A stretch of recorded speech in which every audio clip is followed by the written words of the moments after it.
আমরা তালের বড়াও খেয়ে দেখেছি ও আলাদা করে কলার বড়াও খেয়ে দেখেছি, কিন্তু আজকে আমি তোমাদের সাথে শেয়ার করব কলা ও তাল দিয়ে বড়া পিঠে। এই রেসিপিটা কিন্তু আমার দিদা শাশুড়ি নিজের হাতে বানিয়েছে। তো চলো শুরু করা যাক কীভাবে বানানো হয়।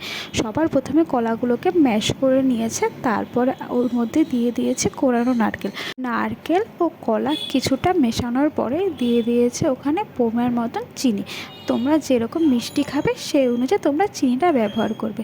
চিনি দেওয়ার পরে দিয়ে দিয়েছে ওর মধ্যে অনেকটা পরিমাণে ময়দা চিনি আর কলা নারকেল একসাথে মাখানোর পরে তার মধ্যে দিয়ে দিল স্বাদ মতন লবণ দেওয়ার পরে দিয়ে দিয়েছে আগের থেকে জাল দিয়ে রাখা তাল দিয়ে সব একসাথে ভালো করে মাখিয়ে নিয়েছে।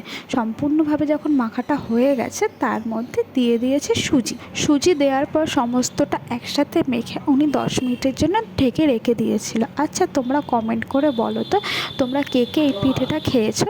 তারপর গ্যাসে কড়াই গরম করে তেলটা গরম হয়ে গেলে বড়াগুলো এক এক করে দিয়ে উল্টে পাল্টে লাল লাল করে ভেজে নিলেই এই বড়া পিঠাটা তৈরি হয়ে যায়। আচ্ছা, তোমরা আমাকে বলবে তোমরা দিদা ঠাকুমার হাতের কোন রান্নাটা খেতে বেশি পছন্দ করো।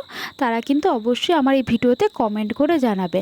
আর এই ভিডিওটা তোমাদের কেমন লাগলো অবশ্যই জানাবে। ভিডিওটা ভালো লাগলে অবশ্যই লাইক করবে, চ্যানেলটাকে সাবস্ক্রাইব করে আমার পাশে থাকবে। টাটা।